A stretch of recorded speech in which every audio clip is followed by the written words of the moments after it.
Welcome back to the channel, and let's have a look at this book today. Character Design Collection Heroines by 3dtotal Publishing. It's a nice paperback book, and this is chock full of 50 different artists' interpretation and design of a heroine character.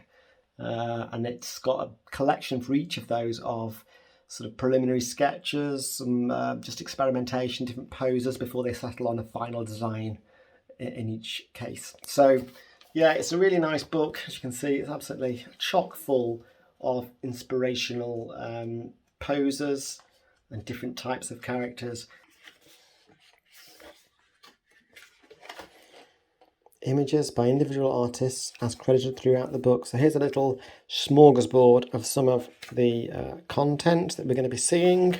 Here's some publishing information. So it was published in 2000. So it was published first in 2021. So this is pretty much hot off the press at the moment. Published by 3dtotal. Think about the tree pledge here. So they plant one tree for every book sold, which is good. Here's the content. So what we're looking at here is basically a list of 50 artists, each of whom have created kind of a heroine, a female kind of character, and they just have basically talked through how they've developed this character, and they've kind of tried them out in a variety of different poses and so on. And I think the images really just speak for themselves in this book. Here's the introduction. At the heart of every great story, you will find great characters. Blah, blah, blah. So there's 50 professional character artists from the animation, illustration, comic and game industries share a fascinating behind-the-scenes look into the creative process that goes into building a compelling heroine design. Yeah, so this is kind of what we see on most pages. A character in a variety of different poses. And here's the first one. Also, it's interesting, I think, to mention that there's a mix here of male and female illustrators throughout this book. There's a bit about the contributors at the very back. We'll see that when we come to it. So, for example, this first one is actually by somebody called Martin Abel, and they've come up with a dragon trainer character who's called Orla.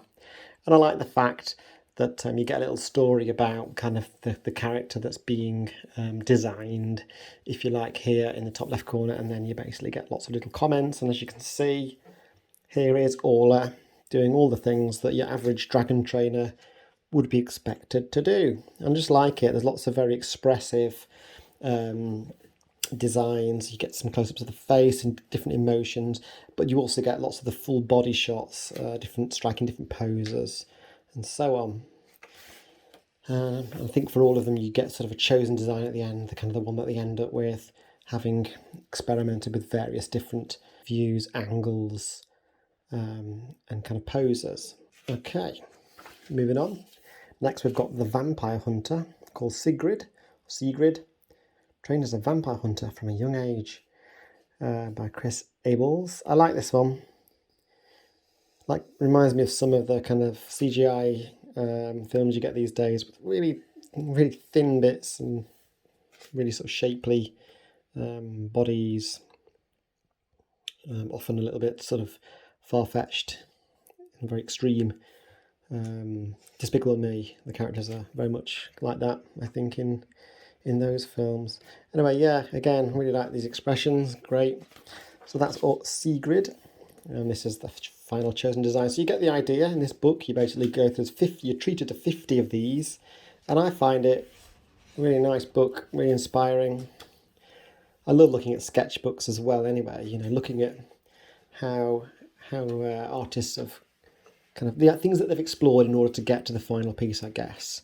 So I love looking at sketchbooks. Lots of lines, movement lines in this book, where they've sort of tried out different poses.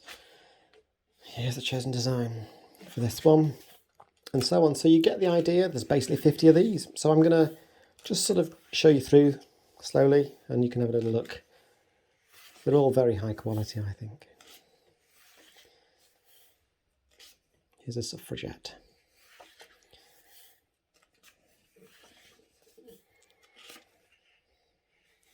Just to mention as well, there are often these little kind of post-it notes which have got sort of top tips, I suppose, that have been highlighted In this case, your character should have a good range of emotions.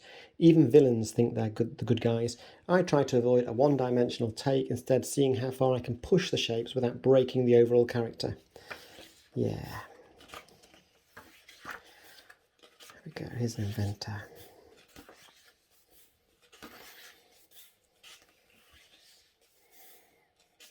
Some of these, as you can see here, are sort of more lifelike and to scale in proportion with a real human than others. Obviously, others are more abstract, but I like that mix throughout. There's a witch with a wolf.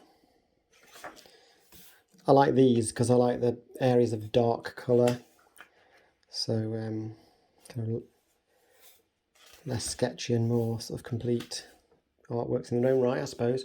These are good, very cute. Reminds me of some Pixar shorts.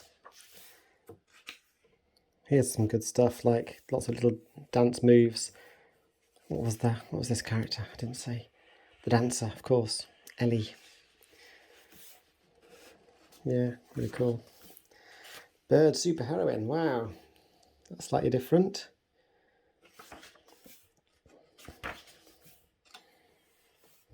Stunt woman. This looks like someone from The Incredibles. Stretchy limbs. Yeah, these legs are a bit long. Yeah, love it. Sea pixie.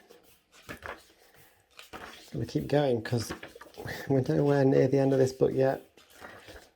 Oh, that was good. This reminds me of Thundercats or something, like Chitara or something. That's a cool pose. Teen superheroine. Ancient Egyptian warrior. Wow. So there's a real mix of different heroine characters. Persian princess. Ancient Greek goddess. On it goes. Anyway, I'm going to be quiet and let you just look at the rest of this book.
So we come to the end here. Got to the section on the contributors. So each of these has had about 4 pages, 4 spreads, I think. 2 double spreads, should I say. And then you get, like I say, a bit of a little short bio of each of the featured artist contributors. And this is nice. And if you want to find out more about any of these, it's good because they've all got sort of a website or an Instagram or something like that. And you get a little photo of each of the artists as well, if that's helpful. And as you can see, as I said at the beginning, there's a mix here. I originally thought there would probably be a lot of female artists, but actually no, there's a mix. There's a fair few male artists contributing to this book too, and so they should. So they should. And we come to the end. Here's another book from the same publisher, Creating Stylized Characters. Yeah, it's a nice book. Smells great. I know that shouldn't really be a deciding factor in whether you have a book or not, but for me, I love the smell of a new book, and this one smells really good. So 50 artists, 50 heroines, and a whole library of different sketches and poses for you to look at and be inspired by. So, what a great book. It's quite a nice small book as well. It'll fit easily on a shelf. It's not too high. And it's a great book to dip into and look at if you're wanting to, you know, work on some more dynamic poses for one of your characters. The retail price for this is $24.99. You can get it from various places, including 3dtotal's website. They have their own shop online, and it's a great book. I find it very inspirational.